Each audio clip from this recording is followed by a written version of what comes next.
Okay, today we're going to unpack a really powerful and honestly a really complex political idea, what's known as the Peronist paradigm. It all kicks off with one man, Argentina's Juan Perón, and a promise that at first glance sounds pretty much perfect. And here it is, that promise. For the people, everything. I mean, who could argue with that? It sounds incredible, doesn't it? A government totally dedicated to its people. But, and this is a big but, what happens when that beautiful, simple idea gets twisted? When it's used as a cover for something, well, something much darker. So what's actually going on behind that promise? What's the engine making it all run? Well, the sources we're looking at give it a very specific name: authoritarian populism. It's a heavy term, I know, but if you want to get what Peronism is all about, you've really got to understand what this means. All right, let's break that down. This whole model is really built on two parts that seem like they shouldn't even be in the same room together. On one hand, you've got this pure populist appeal. You know, a super charismatic leader who says, "I speak for the people." But on the other hand, you have straight-up authoritarianism, the total shutdown of anyone who disagrees.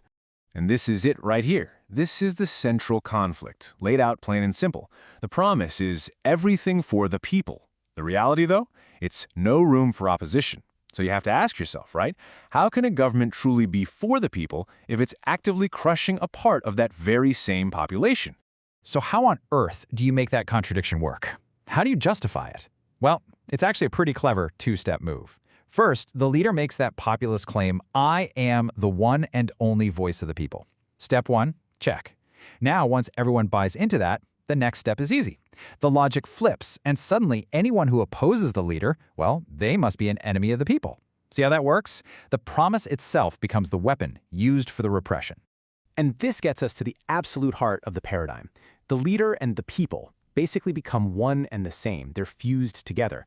In a system like this, there's no daylight between what the leader wants and what the nation wants. So, if you criticize the leader, you're not just disagreeing with a politician, you're attacking the people themselves. If you question a policy, you're basically betraying your country. It's this powerful and kind of scary logic that locks everything into place. Now, you might be thinking, okay, interesting history lesson. But this is so much more than that.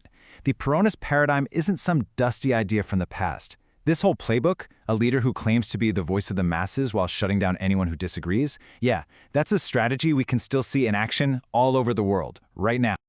So what's the big takeaway here? It all comes down to one absolutely crucial question.